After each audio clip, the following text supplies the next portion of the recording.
மறுபடியும் முதல்ல இருந்தா அப்படின்னு கேட்குற மாதிரி இந்த டூம்ஸ்டே மீன்கள் கடலுக்குள்ள இருந்து போர் அடிச்சு போச்சு போல திடுதுப்புன்னு வெளியில வந்து ஆட்டம் போட ஆரம்பிச்சிருக்கு. அது துடிக்கக்கூடிய துடிப்பு அப்படிங்கிறது அதுக்கான துடிப்பு அல்ல, நம்மளுடைய இதயத்தையே ஸ்டாப் பண்ணக்கூடிய வகையில உலக பேரழிவு அப்படின்னு சொல்லி பயமுறுத்துறாங்க. ஐயா நீ உள்ள இருந்தா பிரச்சனை இல்லை, வெளியில வந்தா இவ்வளவு ப்ராப்ளமா அப்படின்னு கேட்கக்கூடிய அளவிற்கு தான் அது சில சம்பவங்களை செஞ்சிருக்கு. 53 ஆப்பிரிக்க நாடுகள் ஈரானுடைய சாகசம். இது என்ன புது தலைப்பா இருக்கு? டீட்டெயிலாக பேசுவோமா? வாங்க பார்க்கலாம் உறவுகளே. இது பிரசாத் சிக்னேச்சர். உங்களுடைய தொழில் சம்பந்தமான விளம்பரங்களை நமது சேனலில் ஒளிபரப்ப உங்களுக்கான அருமையான வாய்ப்பு. Prasad signature media broadcasting private limited. நீங்க நியூஸ் ரீடரா மாறணுமா, கண்டென்ட் கிரியேட்டரா உருவாகணுமா, சேட்டலைட் சேனல்ல ரிப்போர்ட்டரா வேலை பார்க்கணுமா, டாக்குமெண்ட்ரி மேக்கிங்ல இருந்து ஜேர்னலிசம் பற்றிய முழுமையான பயிற்சி பெற உங்களுக்கான அருமையான வாய்ப்பு. எங்களை தேடி வாங்க. ஆன்லைன் மற்றும் நேரடி பயிற்சி வகுப்புகளும் சர்டிபிகேட் கோர்ஸாவே கத்துத்தரும். மீடியா துறையில் 10 ஆண்டுகளுக்கு மேல அனுபவம் உள்ளவர்கள் பயிற்சி கொடுப்பார்கள். வாய்ஸ் ஓவர் தொடங்கி வாய்ஸ்லெஸ் பீப்புளுக்காக உங்களை சிறந்த ஜேர்னலிஸ்டா உருவாக்க வேண்டியது எங்களோட பொறுப்பு. ஸ்கூல்ஸ் அண்ட் காலேஜஸ்ல ஜூனியர் ஜேர்னலிஸ்ட்ங்கிற பேர்ல ஒர்க் ஷாப்பும் கண்டக்ட் பண்ணி கொடுக்கிறோம். மோட்டிவேஷனல் ஸ்பீக்கரா கடந்த 15 ஆண்டுகளா கல்வி நிறுவனங்களுக்கு நிகழ்ச்சிகளும் நடத்தி தரோம். தொடர்புக்கு 9944790333 94493594 prasadsignature@gmail.com. நமக்குன்னு ஒரு வீடு, அது எல்லாரோட வாழ்நாள் கனவு. ஒரு முறை தான் முடிவெடுக்க போறீங்க, அதை சரியாயிடுங்க. கிரியேட்டர் கன்ஸ்ட்ரக்ஷன்ஸ் உங்களோட கனவு இல்லத்தை சூப்பர்வா டிசைன் பண்ணி அழகா கட்டித்தராங்க.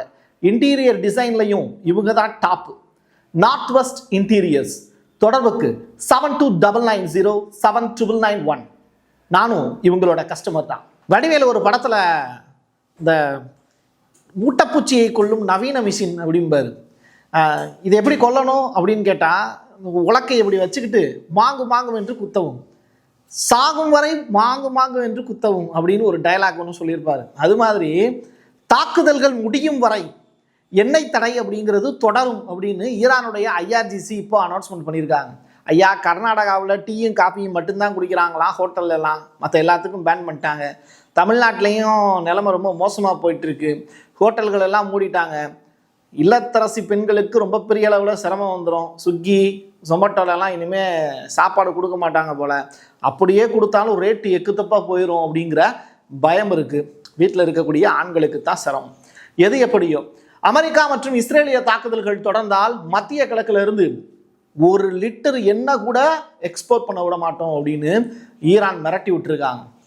ஐயோ, இவ்வளவு பெரிய ப்ராப்ளத்தை ஈரானால் ஏற்படுத்த முடியுமா அப்படின்னு கண்டிப்பாக அமெரிக்காவும் இஸ்ரேலும் உலக நாடுகளும் யோசிச்சு கூட பார்த்துருக்க மாட்டாங்க. இது நம்ம லிஸ்ட்லேயே இல்லையே அப்படிங்கிற அளவுக்கு தான் இப்போ கதை போயிட்டுருக்கு. E-7A இந்த ஏர்கிராஃப்ட் எங்கிருந்து யாருக்கு கொடுக்குறாங்க அப்படின்னா, ஆஸ்திரேலியாவில் இருந்து டைரக்டாக UAE யுனைடெட் அரப் எமிரேட்ஸ் இவங்களுக்கு போகுது. இதை ஆஸ்திரேலியாவில் இருக்கக்கூடிய பிரைம் மினிஸ்டர் அல்பனிஸ் தானமாக ஒன்றும் கொடுக்கல. அவருடைய நாட்டு மக்கள் ஒரு 24,000 பேர் ஐக்கிய அரபு எமிரேட்ஸில் சிக்கி தவிக்கிறாங்க. ஸோ இந்த ரேடார் அப்படிங்கிற சிஸ்டம் ரொம்ப முக்கியமானது. ஏர் டிஃபென்ஸ் சிஸ்டத்துக்கு ரொம்ப அத்தியாவசியமானது. அதை பற்றி நான் பலமுறை உங்களுக்கு சொல்லியிருக்கேன். ரேடார் மூலியமாக தான் சென்ஸ் பண்ணி ஏர் டிஃபென்ஸ் சிஸ்டம் மிசைலை அனுப்பி அங்கிருந்து வரக்கூடிய மிசைலை அட்டாக் பண்ணும். ஸோ அதற்கு இந்த ரேடார் ரொம்ப முக்கியமானது. இதனுடைய சுமார் 7040 கிலோமீட்டர் வரைக்கும் இது ரவுண்ட் அப் பண்ண முடியும். இதால் ரேடார் சிஸ்டம்னா என்ன, ஏர் டிஃபென்ஸ் சிஸ்டம்னா ஒரு இடத்துல இருக்கும், அங்கேருந்து சென்ஸ் பண்ணும். பட் இது அப்படி கிடையாது. 41,000 அடி உயர வரைக்கும் பறக்கக்கூடியது, சுற்றிக்கிட்டே இருக்கும்.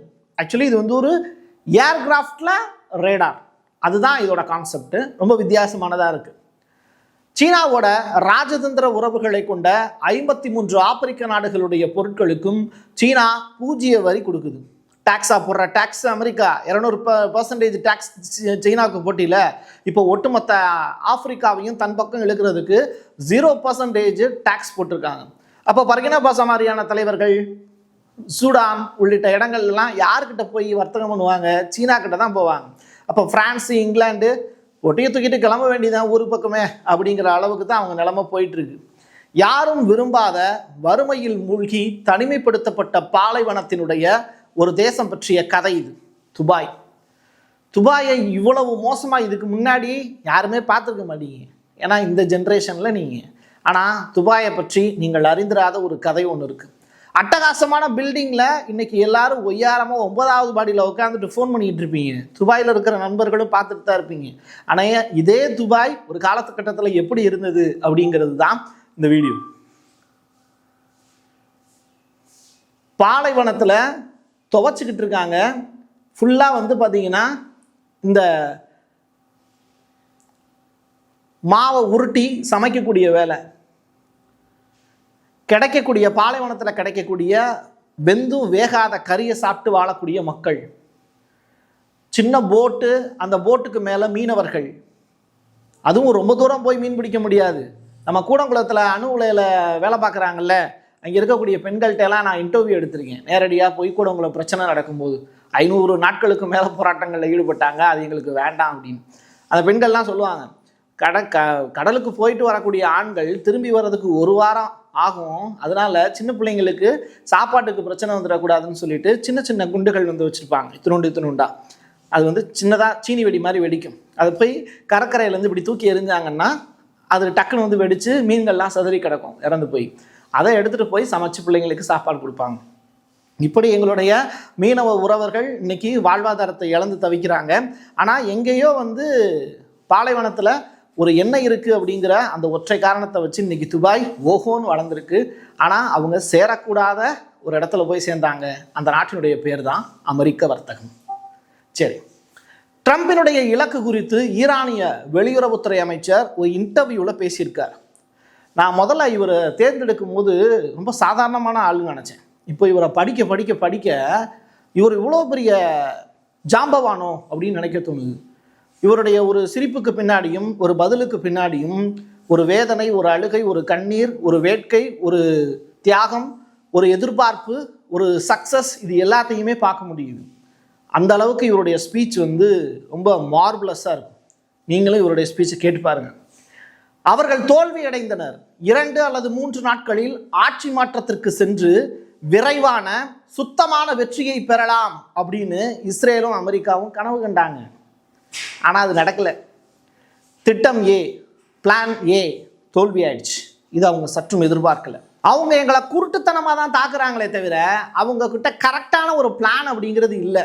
பட் எங்ககிட்ட ஆக்சஸ் ஆஃப் ரெசிஸ்டன்ஸுங்கிற பிளான் இருக்கு, நாங்கள் அதை நோக்கி போயிட்டு இருக்கோம் அப்படின்னு பதில் சொல்லியிருக்கார். ரஷ்யா இந்தியாவுக்கு எண்ணெய் விநியோகத்தை கிட்டத்தட்ட ரெட்டிப்பாக்கக்கூடும் அப்படிங்கிற அந்த ரிப்போர்ட்டை இப்போ கொமச்சாண்ட் அப்படிங்கிற அந்த ஆய்வாளர்கள் குழு, வணிக ஆய்வாளர்கள் குழு ஒரு நாளிதழுக்கு பேட்டி கொடுத்துருக்காங்க. தற்காலிக விலக்கு அளித்ததை தொடர்ந்து இந்திய சுத்திகரிப்பு நிறுவனங்கள் ரஷ்யாவினுடைய கச்சா எண்ணெய் வாங்குவதை அதிகரிக்கும் அப்படின்னு சொல்கிறாங்க. வேறு வழி இல்லையே, வாங்கி தானே ஆகணும். இங்கே இருக்கக்கூடிய மக்கள்கிட்ட எல்லாம் டோஸ் வாங்காமல் இருக்கணும் அப்படின்னா அதை செஞ்சு தானே ஆகணும் இந்திய அரசு. ஓகே, இப்போது ரஷ்யாவினுடைய கப்பல் அழகாக வர்றதை பாருங்க. இந்த மாதிரியான காட்சிகள்லாம் நீங்கள் பிபிசி அதை தாண்டி இன்டர்நேஷ்னல் சேனல்லாம் பார்ப்பீங்க. இப்போ அந்த காட்சிகளை தான் நான் உங்களுக்கு காண்பிச்சுக்கிட்டு இருக்கேன். சரி, எப்படியோ கச்சா எண்ணெய் வந்து சேர்ந்தா சந்தோஷம்தான். திருப்பதி திருமலை கோயிலுக்கு, இங்கே முருகன் கோயிலுக்கு நம்ம சொல்கிற மாதிரி, ஆனால் அவங்க என்ன சொல்கிறாங்க, அங்கே இருக்கிறது வெங்கடாச்சலபதி அப்படிங்கிறாங்க. எது எப்படியோ சாமி இருக்குது, அதை போய் கும்பிட போகிறாங்க. 21,000 லிட்டர் நெய்யை ஏற்றிட்டு போயிருக்கு ஒரு டேங்கர் லாரி. ஆனால் எப்படி சொல்கிறது, நாகூர் பிரியாணி வந்து இவங்களுக்கு தான் கிடைக்கணும் அப்படின்ட்டு இருந்தால் அதை யாரால் மாற்ற முடியும்? அது மாதிரி கடப்பா மாவட்டத்தில் இருக்கக்கூடிய கொண்டபுரத்தில் இருக்கக்கூடிய மக்களுக்கு தான் அது போய் கிடைக்கணும்னு இருந்திருக்கு. டேங்கர் லாரி போகும்போது கீழே கவுந்து விழுந்துருச்சு. இந்த வடிவேலு ஒரு படத்தில் சொல்லுவார்ல, ஏண்டா தண்ணி எங்கே வந்தாலும் பிடிப்பீங்களா அப்படிங்கிற கதையா, கீழே கொட்டின நெய்யை அள்ளி திருப்பதி ஏழுமலையானுக்கு அனுப்புவாங்கன்னு பார்த்தா, இல்லை பக்கத்தில் இருக்கக்கூடிய முருகன் கோயிலுக்காக கொண்டு போய் கொடுப்பாங்கன்னு பார்த்தா, கீழே கொட்டி இருக்கக்கூடிய நெய்யை எடுத்து கொண்டு போய் வீட்டுக்கு கொண்டு போயிட்டாங்க. அப்படி பேரும் நம்ம ஊர் மக்கள் தாயா, வித்தியாசமாக கொள்ளையடிக்கிறது நம்ம ஊர் மக்கள் தான். இதில் அம்பானி கொள்ளையடிச்சிட்டான், என்னை ஆட்சி பண்ணுறவன் கொள்ளையடிச்சிட்டான் அப்படிம்பாங்க. வாய்ப்பு கிடைக்காத வரைக்கும் இங்கே எல்லாருமே நல்லவங்க தான். வாய்ப்பு கிடைச்சாதான் நல்லவனா கெட்டவனா அப்படிங்கிறது தெரியும். சரி, நெய் என்னாச்சு பிரசாத் அப்படின்னு கேட்டால் அள்ளிட்டு போயிட்டு இருக்காங்க பாருங்க.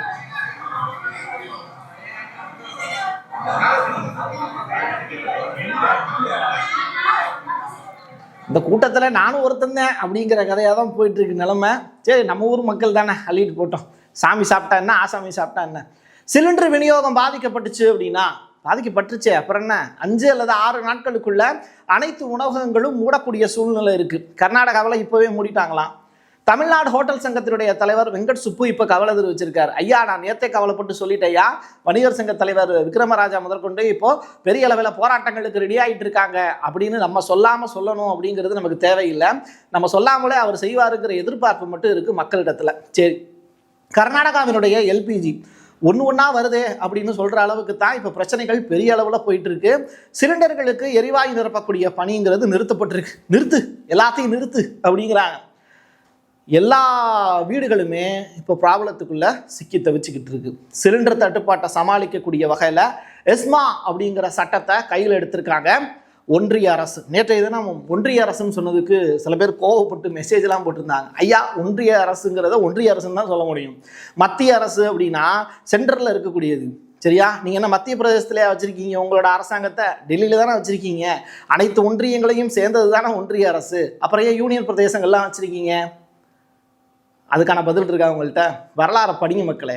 டூம்ஸ்டே ஃபிஷ், டூம்ஸ்டே ஃப்ளைட்டு கேள்விப்பட்டிருக்கோம், டூம்ஸ்டே ரேடார் கேள்விப்பட்டிருக்கோம், ஏன் டூம்ஸ்டே கிளாக்கு கூட கேள்விப்பட்டிருக்கோம். டூம்ஸ்டே ஃபிஷ்ஷை பற்றி இடையில கொஞ்சம் நாளைக்கு முன்னாடி பேசணும். அது வெளியில் வந்துச்சுன்னா உலகம் அழிஞ்சிரும் அப்படின்னு. மறுபடியும் இப்போ அதை பற்றி தான் பேச ஆரம்பிச்சிருக்காங்க மக்கள். இயற்கை ஆர்வலர்கள் மக்களிடையே பெரிய அச்சத்தை ஏற்படுத்தியிருக்கு. மெக்சிகோவினுடைய கடற்கரையிலிருந்து வெளியே வந்திருக்கக்கூடிய இந்த ராட்சச டூம்ஸ்டே ஃபிஷ் அது கடந்து துடிக்குது. இதை பார்த்துக்கிட்டு இருக்கக்கூடிய அந்த ஏரியா மக்கள் இதே மாதிரி தான் உலக மக்கள் துடிக்க போகிறாங்க அப்படின்னு சொல்கிறாங்க.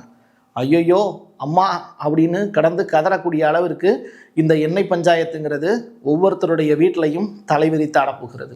அதுதான் யதார்த்தமான உண்மை. ஆனால் அந்த காட்சிகளை பாருங்களேன். இது மெக்சிகோவினுடைய கடற்கரை.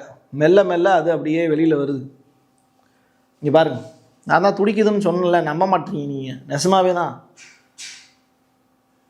ஓகே, இப்போ என்னன்னா காசாவில் இதே மாதிரி தான் மக்கள் துடிச்சாங்க. அப்போ யாரும் கண்டுக்கல. இப்போ உங்கள் வீட்டில் அடுப்பு எரியலை அப்படின்னு சொன்னால் மட்டும் கோவம் வருதுல்ல. 4 வருஷமாக கடந்து கதறிக்கிட்டு இருக்கோம், யாருமே கண்டுக்க மாட்டாங்கன்னு அந்த ஊரில் இருக்கக்கூடிய மக்கள் கேட்க தான் செய்வாங்க. நேற்றைய ஈரான் தாக்குதலில் கொழுந்து விட்டு எரியக்கூடிய இஸ்ரேல் ஹைஃபா எண்ணெய் சுத்திகரிப்பு நிலையம் இதான் இந்த காட்சி. அட்டானி அப்படின்னு சொல்லிட்டு ஒரு போர்ட்டு. தீ இன்னும் கட்டுக்குள்ளே கொண்டு வரப்படலை. வட இந்திய தொழிலாளி ஒருத்தவங்க எடுத்து பகிர்ந்த வீடியோவை தான் நான் உங்களுக்கு காண்பிக்கிறேன்.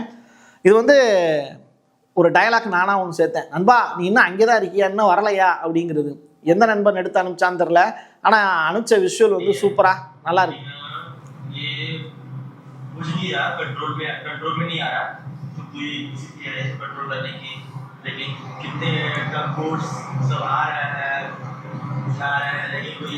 ஹிந்தி தெரியாது நண்பா.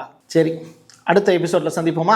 என் கையெழுத்து என் மக்களுக்கானது உறவுகளே. மீண்டும் ஒரு பதிவில் சந்திக்கலாம். நன்றி, வணக்கம். உங்களுடைய தொழில் சம்பந்தமான விளம்பரங்களை நமது சேனலில் ஒளிபரப்ப உங்களுக்கான அருமையான வாய்ப்பு. Prasad signature media broadcasting private limited. நீங்க நியூஸ் ரீடரா மாறணுமா, கண்டென்ட் கிரியேட்டரா உருவாகணுமா, சேட்டலைட் சேனல்ல ரிப்போர்ட்டரா வேலை பார்க்கணுமா, டாக்குமெண்ட்ரி மேக்கிங்ல இருந்து ஜேர்னலிசம் பற்றிய முழுமையான பயிற்சி பெற உங்களுக்கான அருமையான வாய்ப்பு. எங்களை தேடி வாங்க.